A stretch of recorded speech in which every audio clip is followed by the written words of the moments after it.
말씀입니다. 하나님 말씀은 디모데전서 4장 7절 말씀입니다. 디모데전서 4장 7절 말씀입니다. 40년 되고 허탄한 신화를 버리고 경건이도록 내 자신을 연단하라. 아멘. 말씀 제목은 교회 안에 들어온 세상 쓰레기들이라는 말씀으로 오늘 나누겠습니다. 교회 안에 들어온 세상 쓰레기들이라는 말씀으로 오늘 나누겠습니다.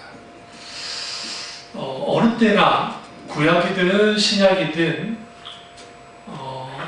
하나님의 백성의 위기는 하나님이 부정되어지고, 그리고 하나님을 믿는 사람들이 핍박을 받고 고난을 당하는 것보다는 사실은 하나님의 자녀들이 세상과 짝해서 하나가 되는 겁니다.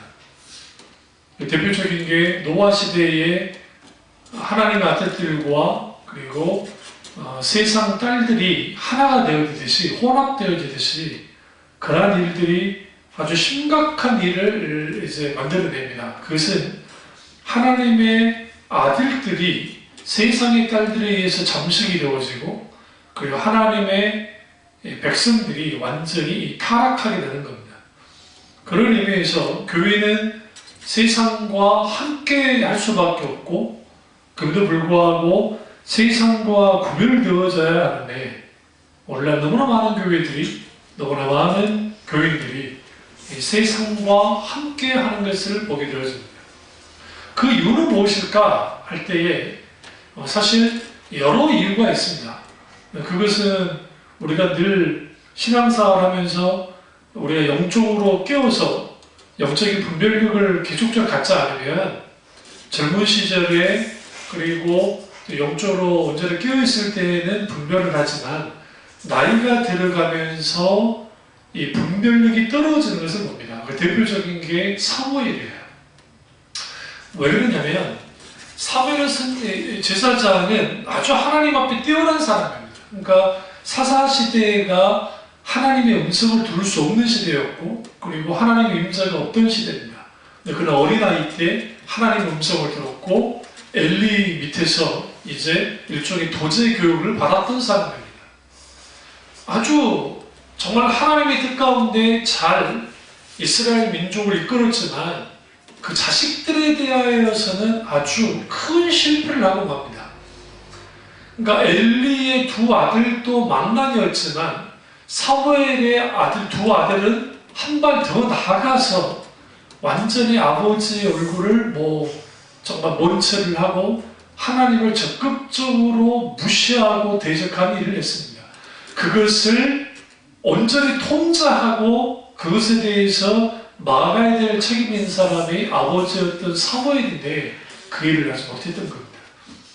그런 의미에서 한 사람이 일평생 하나님의 뜻 가운데 영적인 분별력을 가지고 진짜 그 고룩을 유지하려면 하나님의 뜻대로 산다는 게 쉽지가 않습니다. 왜냐하면 여러 위기가 닥치기 때문에, 여러 환경, 유혹, 또 여러 상황, 그러다 보니까 이제 온갖 세상 것들이 이제 들어오게 되고 영향을 받게 됩니다. 그리고 이제 오늘날 우리가 한국교회를 보고 우리 신앙을 봐야 되니까 그 우리 신앙은 어떠한가? 그러니까 왜 교회 안에 세상에 잡다한 쓰레기가 들어가게 되는가? 그것은 사회 문화적인 배경이 이게 깔려 있습니다. 먼저 살필 것은 사회적인 분위기입니다. 그러니까 한국 사회는 다른 나라와 달리 아주 빠르게 움직이는 사회입니다. 그러니까 유럽 같은 데는 제가 유럽 갔으니까 가보면 인터넷이 잘 되지 않아요. 그러니까 와이파이를 찾는 게 쉽지가 않고, 또 제가 유럽 갔을 때 전화를 하려면 이제 카카오톡이나 그 와이파이 전화를 해서 하면 좋은데 그게 잘 안 잡혀요. 그러면 어쩔 수 없이 호텔 로비까지 나와가지고 로비에서 해야 돼요. 그럼 저는 이제 귀를 몇 년 때문에 귀가 안 되잖아요. 이게 틀어야 되니까 그럴 수 없으니까 제가 카톡을 하고 마는데 그게 그래요. 그러니까 우리나라는 아주 빠르게 움직여요. 그리고 그 세상 트렌드에 아주 빠르게 움직여집니다. 사람들이 그러다 보니까 교회도 같이 그렇게 이제 따라갑니다. 왜냐하면 교회가 그렇게 따라감으로 사람들이 식상해하지 않고 교회에 더 많이 모일 수 있게 할 수 있다고 하는 생각을 가지고 그렇게 하는 거예요. 그들의 그 의도 자체는 무조건 틀렸다, 나쁘다 뭐 그런 논쟁하기보다는 왜 그러면 그렇게 됐을까? 첫 번째 우리는 먼저 명심할 게 복음은 어느 시대에나 환영받은 적이 없습니다. 이게 굉장히 중요합니다. 그러니까 이 헬라어로 복음이라는 뜻이 복음이라는 게 유앙겔리온이라는 그 이제 뜻인데 그 헬라어인데요. 유앙겔리온 그 뜻은 복된 소식, 굿뉴스, 좋은 소식이라는 뜻입니다.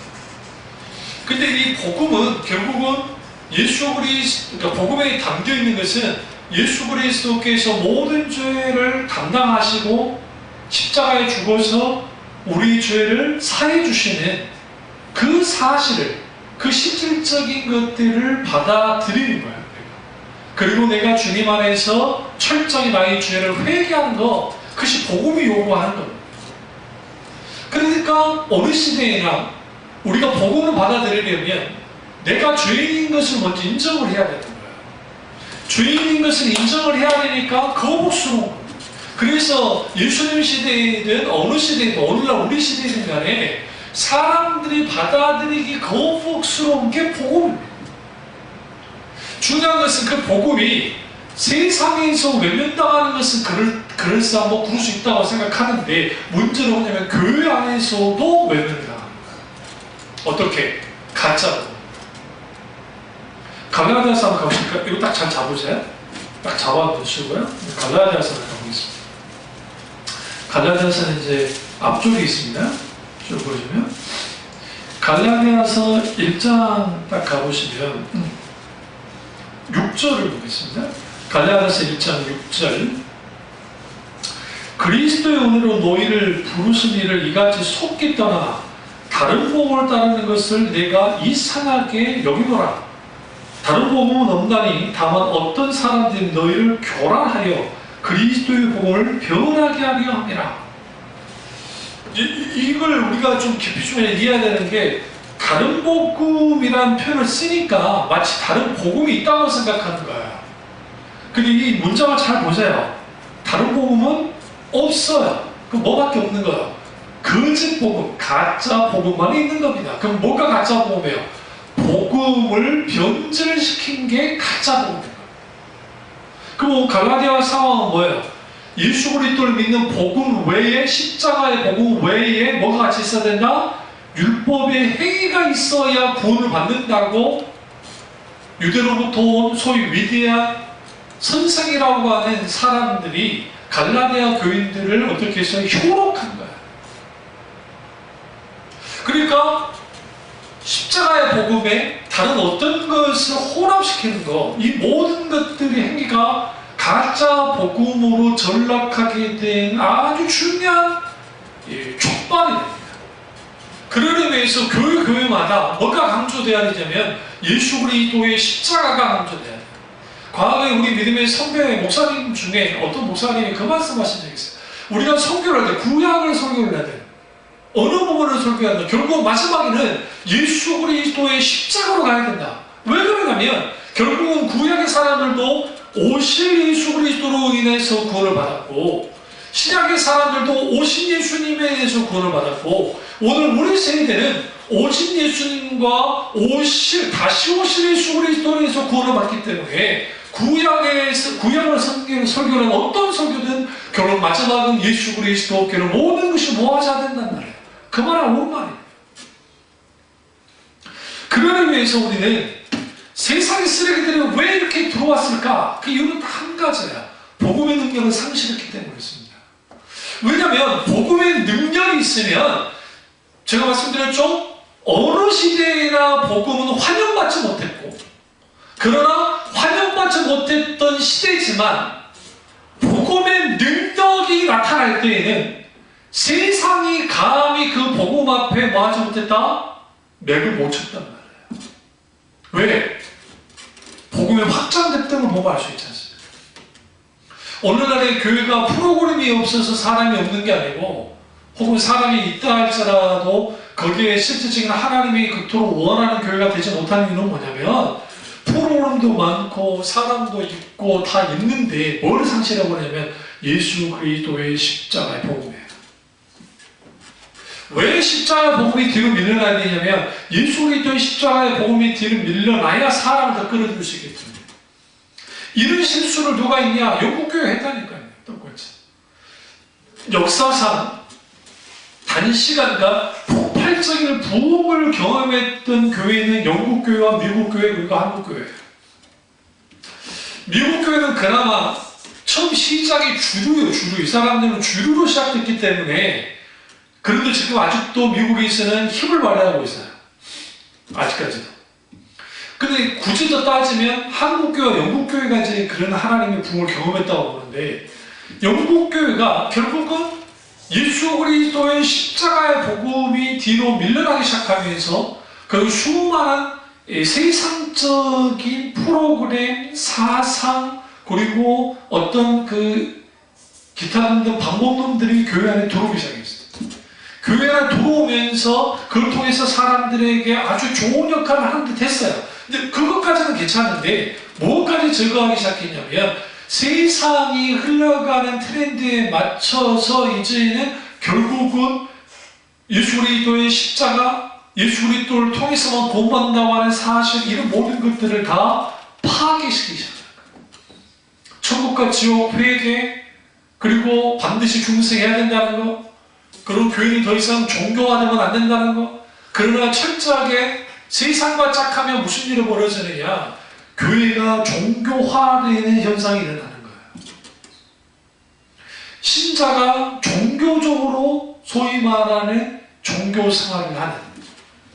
근데 놀라운 것은 하나님과의 관계 속에서 친밀한 교제를 나누고 신앙생활을 하는 사람들과 종교생활을 하는 사람들이 겉으로 드러나지가 않아요.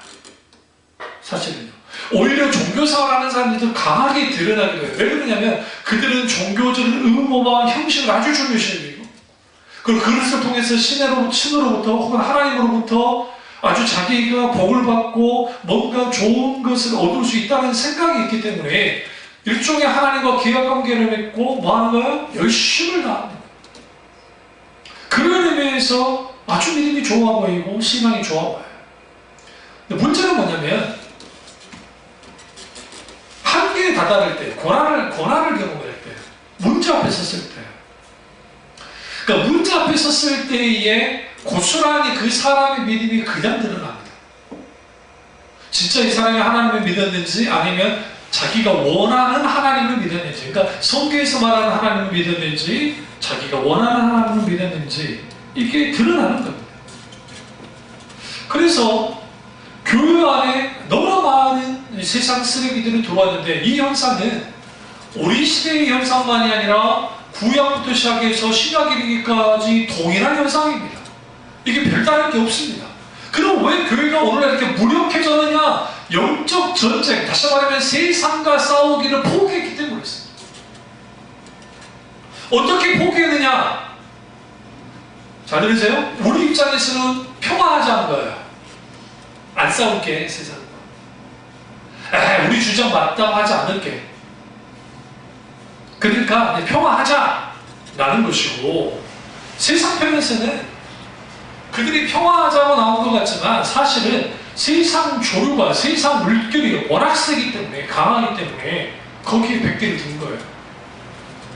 예를 들어 토조 목사님 말했던 것처럼 세상과 충돌하지 않는 교회는 교회가 아니라는 거야. 사실은 주님이 원하는 교회도 아니고, 세상과 충돌하지 않는 교회가 크리스찬인가? 그럴 수 없다. 왜 그러냐면 초대교회 교인들은 세상과 늘 충돌했어요. 그것이 윤리도덕으로 사고를 쳐서 충돌하는 것이 아니라 예수 그리스도의 십자가의 복음을 가지고 하나님 나라의 정체성과 하나님 나라의 영광을 위해서 살아가다 보면 거기는 충돌하는 겁니다. 왜? 로마의 문화 자체가, 헬라 문화 자체가 인간 중심이고 다신교 사회 속에서 모든 것은 인간이 만드는 우상들이 넘쳐났었고, 그들 속에 있는 지식적인 가르침이라는 것은 지적인 탐욕, 그러니까 상류층들은, 지식인들은 지식적으로 소위 말하는 자기들이 많이 깨닫고 알면 그것이 아주 좋은 것이라고 생각하는 일종의 머리만 컸었고, 그 일반 사람들은 쾌락에 빠져서 동성애부터 시작해서 수많은 술과 그다음에 쾌락과 그리고 여러 가지 사회적인 부조로와 이러한 일들이 벌어지기 시작했고, 그 속에서 뭐 하는 거야? 교회는 와서 싸워야 된다. 그 실질적인 핍박이 있을 거야.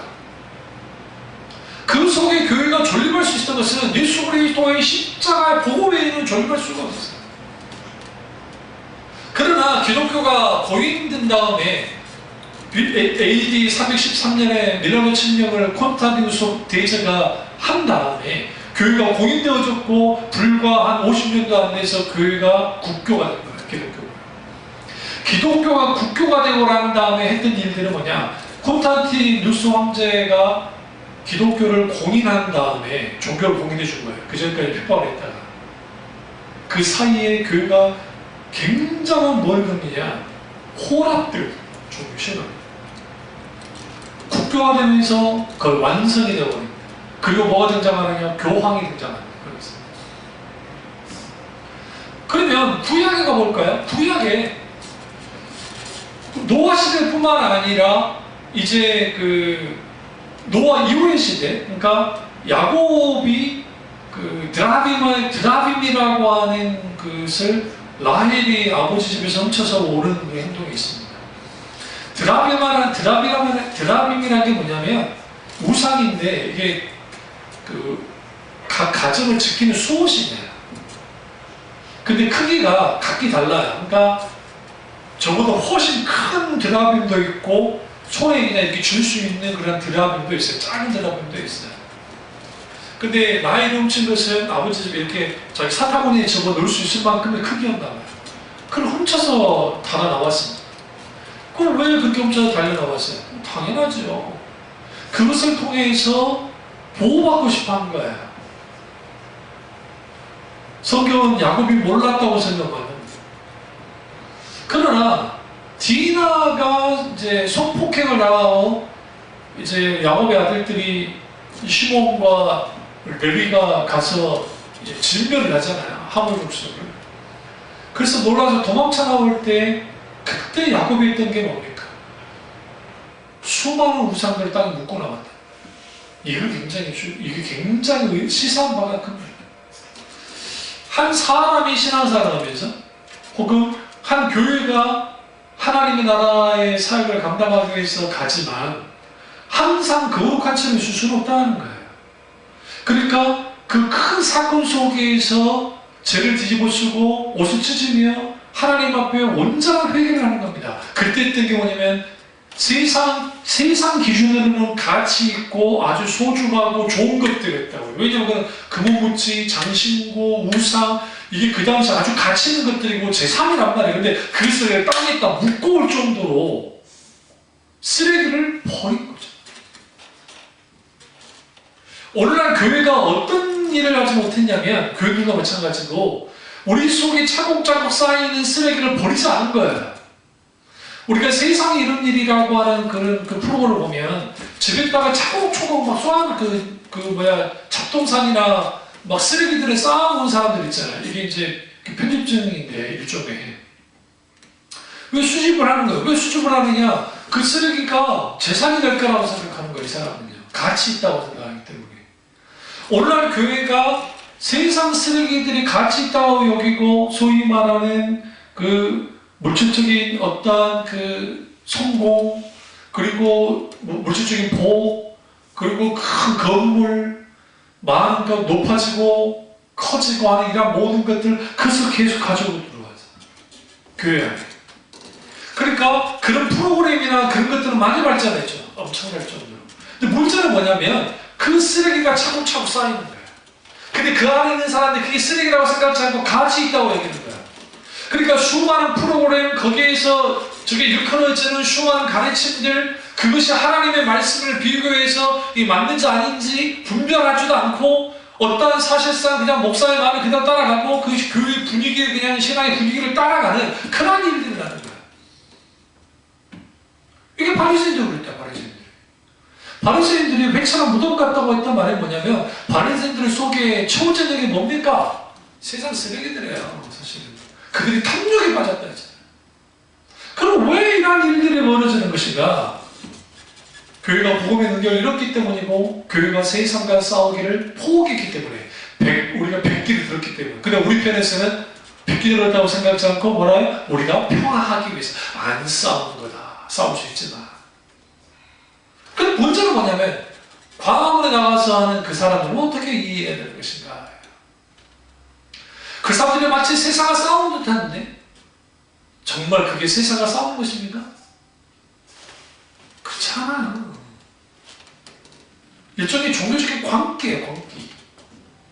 근데 그 종교적인 관계인데 하나님과 전혀 무관한 소위 말하는 자기 신념을 이용해서 하나님을 끌어들이는 이 또한 하나의 세상의 소위 말하는 성공과 그들이 말하는 소위 애국 그리고 그들이 말하는 신앙 이 모든 것이 결국 자기들이 이루고자 하는 것들 그것이 권력이든 아니면 자기들의 힘을 보여주는 것이든 이러한 것들을 가지고 나오는 거예요.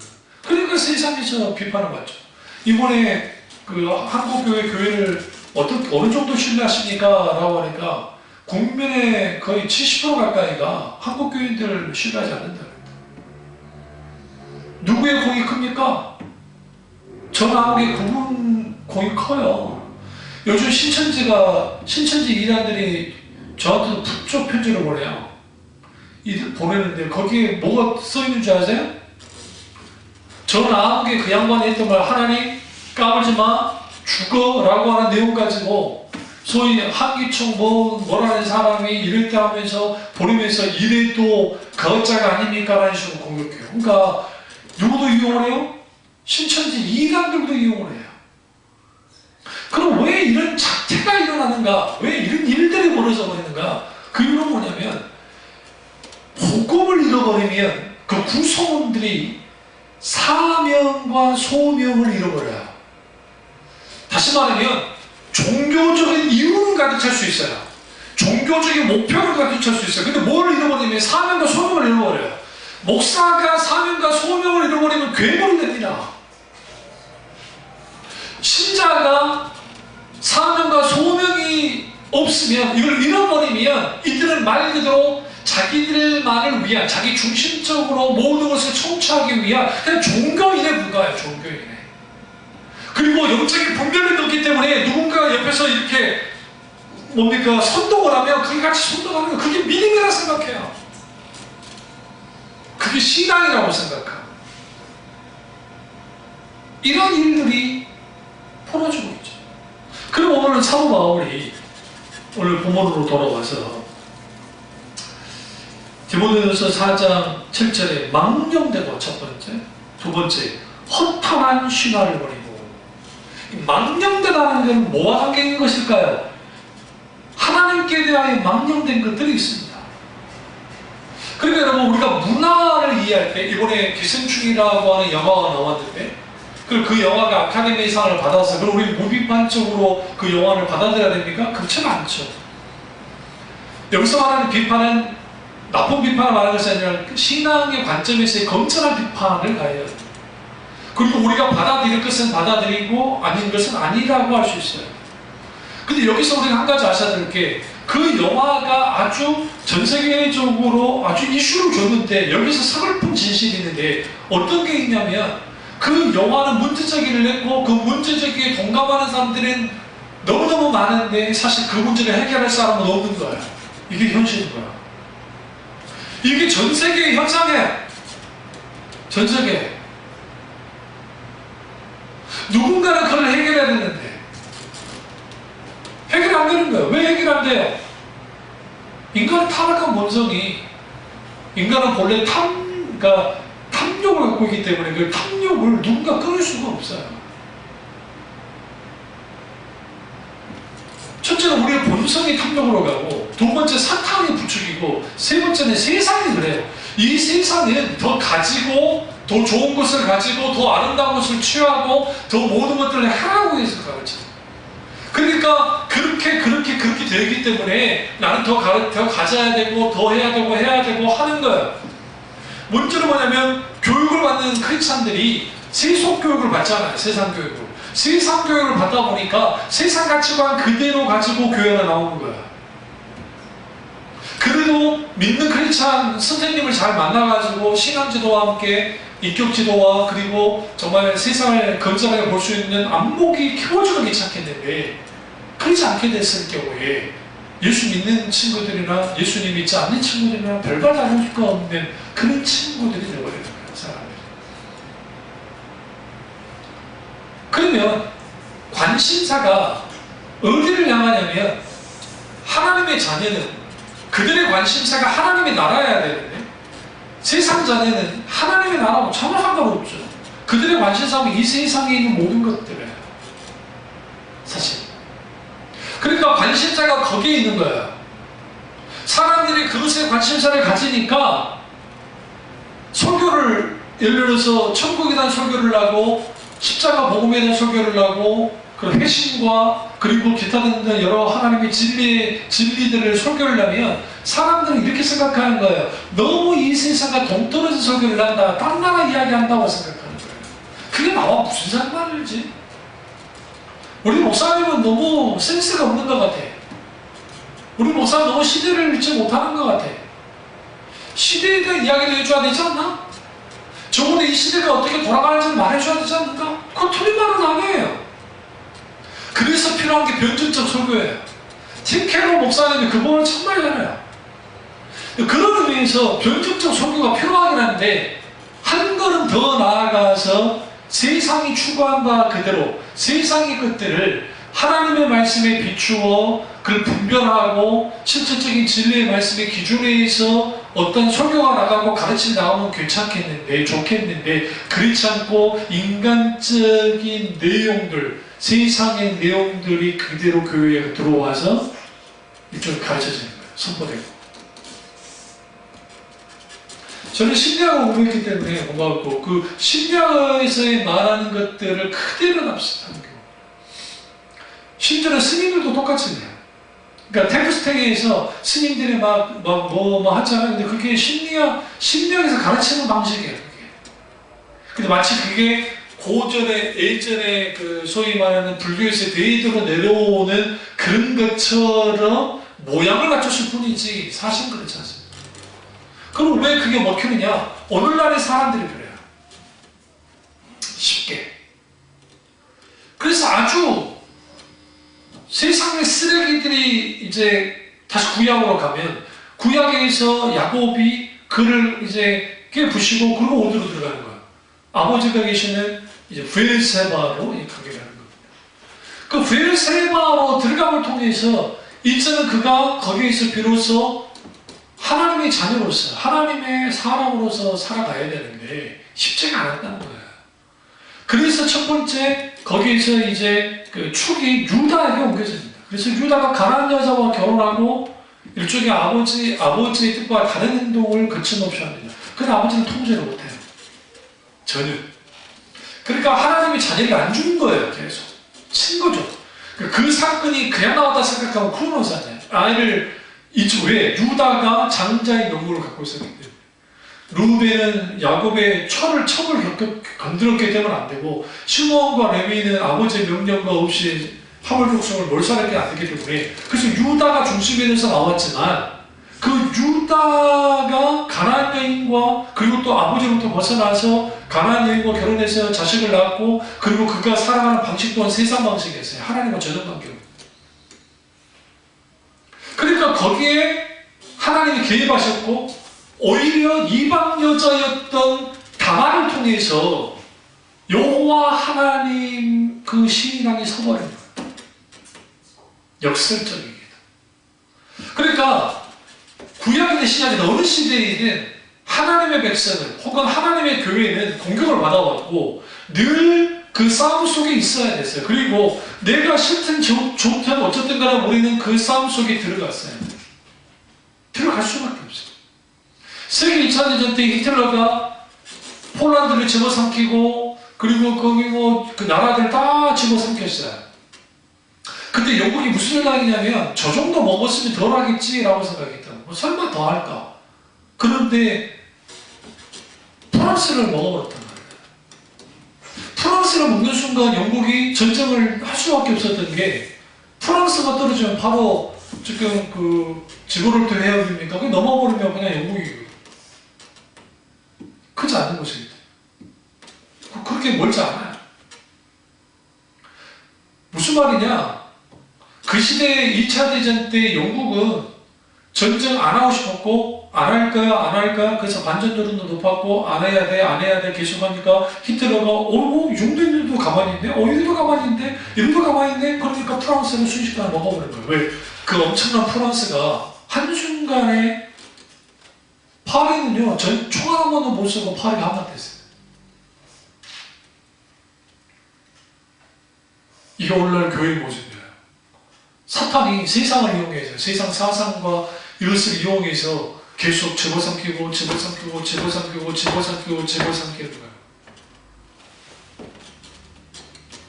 그래서 이 시대에 깨어있는 교회들이 왜 나와야 되냐면 그 깨어있는 교회들이 마땅히 이 시대에 소위 말하는 세상의 수많은 쓰레기들, 그러니까 우리 편에 쓰는 진리 편에 쓰는 쓰레기지만 이게 막강한 무게예요. 사탄에. 그게 뭐냐면 이것과 관계된 사건이 가데산에 있던 우리가 잘 아는 엘리야의 사건이에요. 그러면 바알과 아세라 제사장들이 왔을 때 그들은 최첨단이었던 거 아십니까? 가나안 땅의 토착 신이에요. 사실은 야훼 혹은 여호와라고 하는 신은 원래 아브라함과 언약을 맺었지만 그 땅 원래 있었던 사람들은 그들이 있던 그 신이었다고요. 사실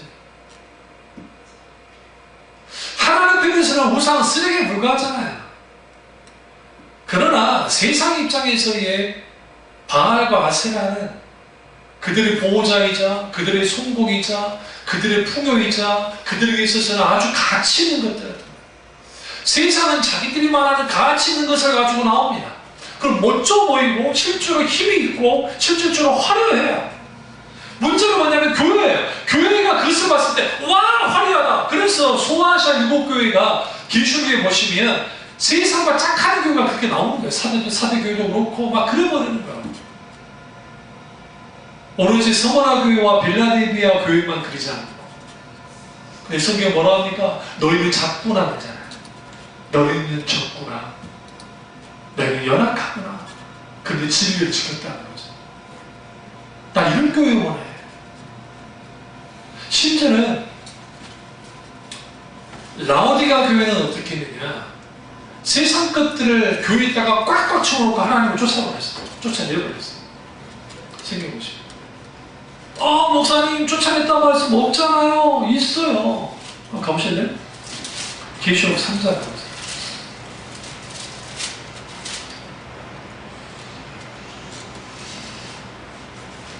3장 20절 보시면 볼지어다 내가 문 밖에 서서 두드리노니 누구든지 내 음성을 듣고 문을 열면 내가 그에게로 들어가 그와 더불어 먹고 그를 나와 더불어 먹으리라. 여기서 내가 문 밖에 서서 두드리노니에 집중하시네요. 지금 하나님이 라오디게아 교회를 향한 말씀이잖아요. 하나님이 라오디게아 문 밖에 계세요. 이게 무슨 일이에요 지금? 교회 주인이 누구예요? 예수님이잖아요. 사도 바울이 교회의 머리가 누구라 했어요? 그리스도라 했잖아요. 그리스도께서 교회의 중심이고 모든 것인데 쫓겨난 상태예요. 그 교회는 뭐가 있어요? 이거 부유함에 대해서 말하잖아요. 우리는 부유해, 우리는 부자야, 우리는 뭐 정말 우리 신앙은 괜찮아. 그리고 뜨겁지도 않고 차갑지도 않고 미지근하고 안약을 사서 바라날 만큼 영적으로 분별력도 없던 존재들이었는데 그들은 잘 나간다서 왜? 세상 것들이 가득했거든요. 그 교회 안에. 여기서 라오디게아 교회 하면 한 교회 생각하면 안 돼요. 생각해 보실 때 에베소 교회, 뭐 두아드라 교회, 사대교회 할 때는 그 지역에 있는 전체 지역 교회를 말하는 거예요. 이렇게 크게 교회가 나타나서 후에 나와요. 후에. 이 시대에 나타나지 않아요. 그 교회가. 그는 그 콘스탄티누스 황제의 그 어머 헬레나가 그 교회들을 만들어 나가지고 그게 뭐 크게 사도교회가 막 그런 거라고 착각하는 뿐이 있어요. 사실은. 근데 여기서 분명한 건 뭐냐면 교회 안에 들어온 세상 쓰레기를 버리는 게 착했는데 버리자고 차곡차곡 쌓고 쌓다 보니까 하나님이 계실 자리가 없어. 그러니까 하나님이 밀려나는 거야. 이게 무슨 상황이에요? 이게 종교개혁 때의 상황이에요. 마틴 루터 목사님과 조금 갤리 그리고 장 칼빈 이 전에 100년 전에는 체코 프라하에 있는 양 후스가 그랬고 양 후스 그 당시 신부죠. 신부님인데 그 시대 어떻게 그런 설교를 하셨는지 제가 그 베들레헴 그 교회 그 가면서 제가 거기서 눈물이 났는데 그게 뭐냐면 야누스가 예수 그리스도의 십자가 복음이 없는 것에 대해서 통탄합니다. 그리고 그 시대에 교회를 향해서 악마라고 했어요. 그 사탄의 야식을 되고 이게 불가능한 사건이에요. 마틴 루터도 정말 엄청난 그 뭡니까 위협과 실제적인 핍박이 있었는데 그 시대 그러니까 잡혀서 화양단에 죽은 거. 그런데 그냥 죽이지 않았어요. 고문을 하는데 고문 도구가 있더라고요. 근데 고문을 하는데 얼마나 악랄하게 고문한지 아세요? 그리고 야누스와 함께 있던 그 이제 동지들이 있어요. 영적인 동지들이 있는데 그 사람들로 고문을 하는데 그냥 고문 우리가 상상 이상의 고문을 받아요.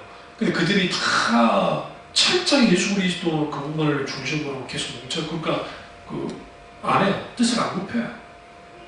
그러니까 그 사람들을 개끈듯이 끌고 이제 그 예수님 그 카톨릭이 마치 베데스다 비아 돌로로사 하듯이 체코 프라하 가보면 그 밑에 그 마크 같은 게 이렇게 딱 있어요. 이게 이제 일반 관광객 때는 그거 뭐 관심도 없는 곳이고 이제 크리스찬은 아는데 거기에 그 동료들이 끌려가요.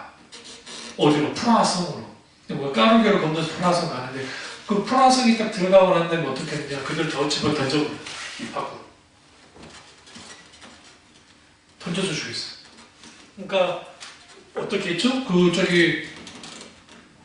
안 죽을 만큼 고문하고 고통받게 계속하고 그 마지막에 묻는 거야. 네가 인정해라. 잘못했다는 거. 아니요. 근데 예수 그리스도 앞에 떳떳한데 뭐가 잘못된 것이? 그 피가 그 유산이 누구에게 간 거야? 루터에게까지 간 거예요. 그러니까 루터 목사님이 갑자기 희석처럼 등장한 게 아니라고요.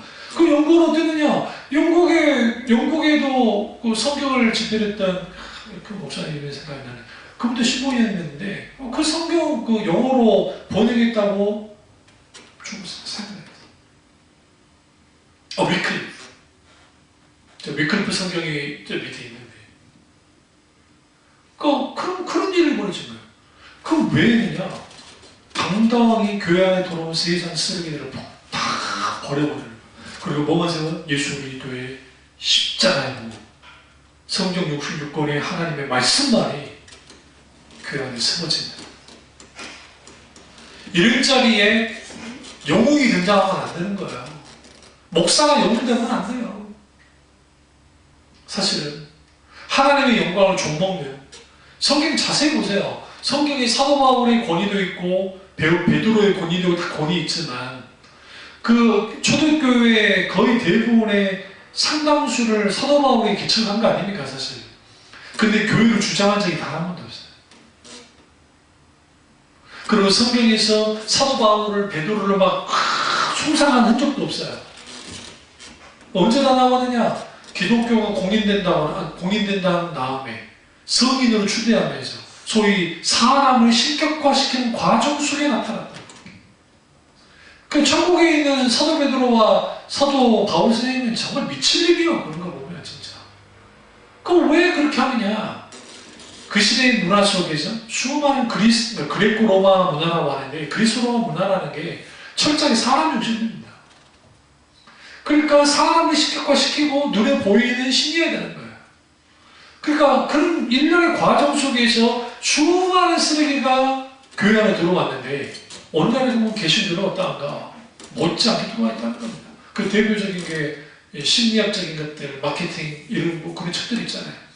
내가 옥성호 집사님 그분의 성경과 관련된 잘못된 인식에 대해서 받아들이지는 않지만 적어도 그런 부분에서는 좀 메가더 목사님의 그런 글도 마찬가지고 그 부분에 잘 지적하고 있잖아요. 그러니까 오늘날의 교회 안에 그러면 세상 쓰레기들이 막 들어오니까 이제 여러 가지가 들어와서 얘를 채워주고 그럴듯하게 성과를 내는 교회들도 나와요. 막 숫자도 늘어나. 근데 이제 문제는 뭐냐면 뭐가 실종이 되냐면 첫째는 신학이 실종이 되는 거예요. 신학이. 그러니까 신학이 실종이 되면 생각하는 사유하는 신앙이 사라져요. 그러니까 사유하는 신앙이 사라지면 사람은 어떻게 신앙생활을 하냐면 분위기나 환경이나 상황에 따라서 같이 휩쓸려요. 쉽게. 옆에서 조금만 격동시켜주면 돼요. 그래서 이게 어떤 신앙으로 빠지면 감정적인 신앙으로 가요. 이걸 교묘하게 이용하는 게 은사주의예요. 그러니까 은사주의자들 중에서도 부류가 있어요. 그러니까 정말 가짜가 있어요. 흉내내는 부류가 있고 또 하나는 진짜 신념을 가지고 하는 거예요. 이게 더 무서운 거예요. 그러니까 나는 하나님으로부터 능력을 받은 자다 하면서 감정적으로 하면서 분위기 만들고 막 해봐요.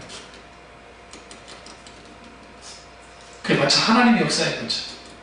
그러니까 소위 비냐드 운동이라고 하는 이 잘못된 운동이 전 조민보 목사님까지는 공격을 하지 않습니다. 왜냐하면 그분은 그 토론토에 있는 비냐드 운동에 대해서 그 절을 하고 있고 물론 또 그분이 가지고 있는 신앙 중에 받아줄 수 없는 부분도 있으니까 그긴 하지만 그럼에도 불구하고 그때 뭐 소위 뭐 호흡을 하고 뭐 거룩한 웃음을 해 자기들이 지으면 뭐 성령이 역사하신다는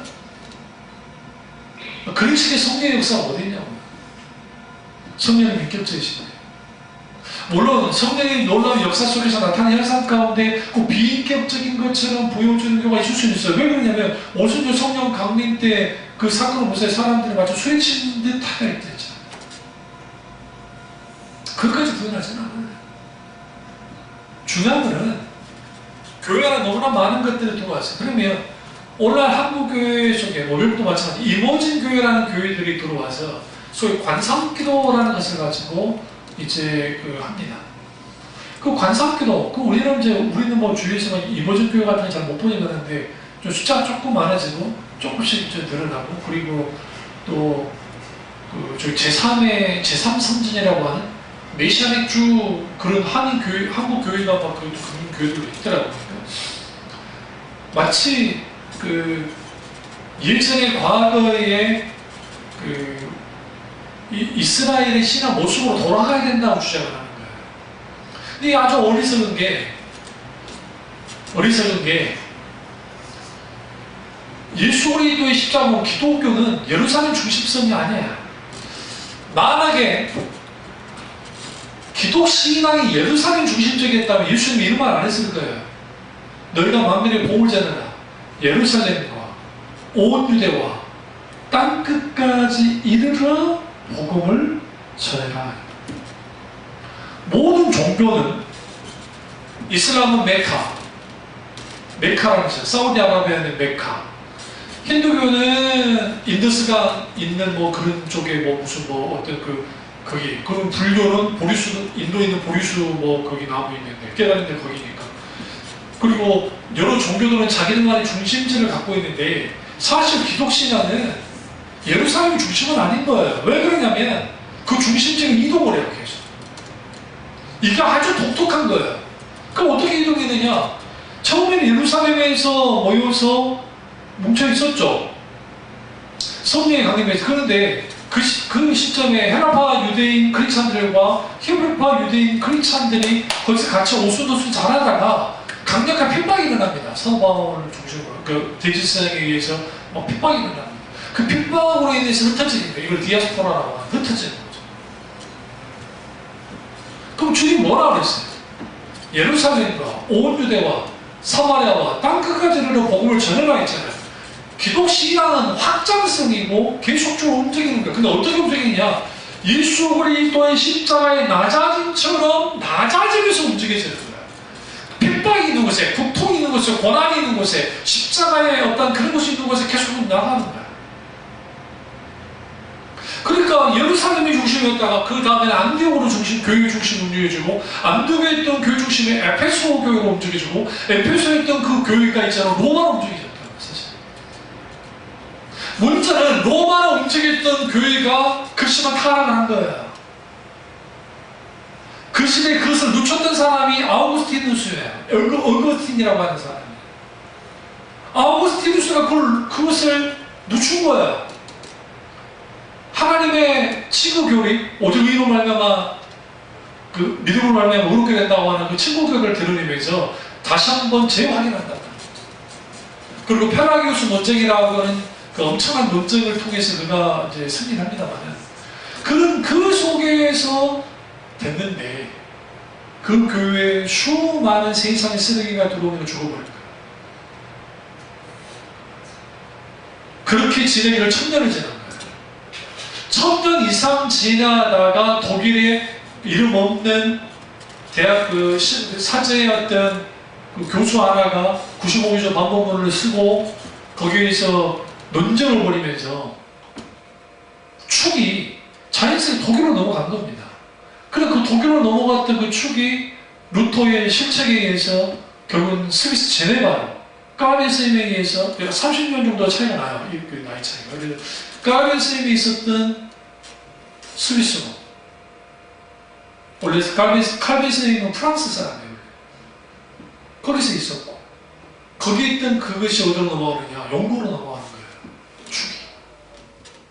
영국에서 누가 나와요? 그 유명한 청교도들이 나온 겁니다. 그 청교도들이 나오고 거기서 복음이 이제 하고 그리고 그 복음이 어디로 넘어가느냐? 덴마크, 네덜란드, 특히 네덜란드. 화랑교육교회가 그래서 꽃을 피우기 시작한 거예요. 그러나 그 화랑교육교회가 인종주의, 그러니까 소위 말하는 청교도 신앙까지는 좋은데, 개혁주의 신앙까지는 좋은데, 신앙의 본질을 벗어나서 소위 말하는 그들의 교리만 남았을 때에 이게 아주 웃긴 게 되는 거예요. 이상한 게 된 거예요. 그래서 엄청난 인종주의가 나온 겁니다. 그리고 그 개혁교회의 거의 본산이라고 할 수 있는 네덜란드가 가장 먼저 동성애를 인정했고 동성애 그 소위 말하는 그 결혼을 허용을 하고 그런 일들을 벌이는 거예요. 뭘 떠나버리니까 교회가 진리로 떠나고 세상 쓰레기들을 들어와 버리니까 그런 일들이 그 본산에서 일어나는 거예요. 가장 타락한 곳이 어디였습니까? 로마 아닙니까?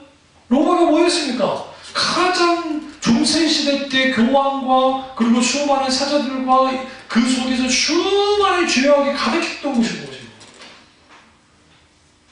교회가 진리에서 떠나고 세상 쓰레기가 교회에 잠식될 때 그건 뭐예요? 그 엄청난 망령된 것들이 교회 안에 채워지는 거예요. 사도 바울이 그걸 경고하잖아요.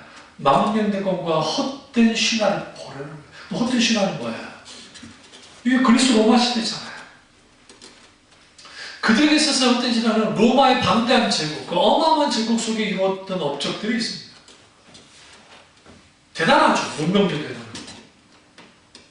근데 그건 헛되다는 거죠. 하나님 아닌 다른 것에 집중하고 그것을 추구하고 나가는 속에서 거기서는 수많은 문제가 발생돼요. 왜 발생되냐면 하나님을 쫓아내버리니까. 그분이 참이 주먹기는 어떤 거인가? 우리는 숫자로 재단하면 말도 안 되는 거이죠. 어떤 거이죠. 근데 그건 아셔야 돼요. 성경에 하나님의 놀라운 역사들은 톨미가 말했듯이 역사는 창조적인 소수들을 끌고 나갔지 다수가 끌고 나간 적은 거의 없다는 거예요. 크잖아요. 그래서 하나님은 하나님의 사람들을 소수 혹은 남은 자라는 표현을 쓰는데 그 각 시대마다 남은 자들이 있어요. 그 시대와 짝하지 않고 그 대표적인 게 에녹도 그런 사람이고 노아도 그런 사람이에요. 그러나 아브라함 시대에는 다 하나님을 잊었던 시대예요. 하나님 오셔서 아브라함을 선택하셨고 우상장의 아들이었던 아브라함이 극적으로 하나님 편에 서잖아요. 그래서 믿음의 강하기가 이어져 나오지만 그 이어져 나와요. 그런데 여기서 중요한 게 뭐냐면 저나 여러분이나 신앙 안에 들어오거나 교회 안에 들어온 세상 쓰레기들을 들어올 때마다 버리고 들어올 때마다 버리는 이 작업을 하지 않으면 쌓여진다. 우리가 모르는 거예요. 근데 그럼 왜 쌓아놓느냐? 분명히 사도 바울이 망정되고 허탄한 심하지만 그 시대에는 이걸 왜 버리지 않느냐? 너무 가치 있고 너무 영향력이 있거든요. 너무 좋은 것이거든요. 그러니까 사도 바울이 그만하는 거예요. 이 길을 왜 안 버렸다고 생각하세요? 좋으니까, 가치 있으니까, 괜찮은 것이니까. 그러니까 안 버리는 거예요. 그러니까 사도 바울이 버리고 경건에 이르도록 자신을 연단하는 거예요. 경건에 이르도록 내 자신을 연단하는 그런 일련의 과정이 없으면 우리 신앙관의 가치관의 세계관의 세상 것들이 침투에 들어와요. 우리 쉽게 들어온다고요. 교회 안에도 들어와요. 가정 안에도 들어와요. 기타가 들어오면 서서히 잠식하고 딱 보니까 내 자리가 없네. 하나님 어디 계셔? 하나님까지도 쫓겨나버린다. 이러한 일들이 벌어진다. 그럼 우리는 어떻게 해야 되느냐? 우리는 적어도 여기에서 시대를 분별할 수 있는 영적인 눈이 필요하고 항상 공부해야 돼요. 깨어있어야 돼요. 그러니까 드라마를 보든 노래를 듣든 뭘 하든 뭘 살아가든 뉴스를 보든 뭘 하든 간에 영적으로 분별할 수 있어요. 그리고 뭐 해야 돼요? 세상과 짝하지 않아야 되고 하나님보다 높아진 모든 것들을 우상해요. 사실. 그래서 이 모든 것들을 깨우쳐야 됩니다. 그리고 더 중요한 것은 하나님보다 높아진 것이 없는지를 살필 뿐만 아니라 내가 지금 어떤 우선순위에 의해서 움직여지는가를 살펴야 돼요. 그게 자식이면 그게 우상이에요. 그게 돈이면 그게 우상이에요. 소위 말하는 그게 목회면 그것도 우상일 수 있어요. 목회라는 게 하나님을 위한 거 아니면 나를 위한 목회가 됐을 때 그것도 우상이에요. 사실. 그래서 이 모든 것들을 잘 들여다보고 아주 조심스럽게 신앙생활을 해나가야 돼요. 때로는 과감하고 담대하게 세상과 싸우게 되어야 돼요. 과감하게 내 내면세를 나를 들여다보면서 교회를 들여다보면서 청산해야 될 것들은 과감하게 예수 그리스도의 십자가 복음으로 청산한 일을 드리고 있어요. 이게 뭐예요? 회개예요. 이게 뭐예요? 회심이에요. 회심. 주로 와서 매 순간순간 내 심령을 깨뜨리고 회심할 때 그 회심하는 교회가 될 때 그 교회가 뭐 하는 거예요? 자꾸 계속적으로 갱신되는 거예요. 이게 개혁교회예요.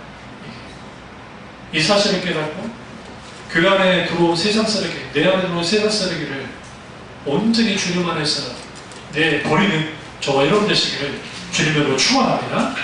기도하겠습니다. 기도하실 때 이 말씀이 나의 말씀이자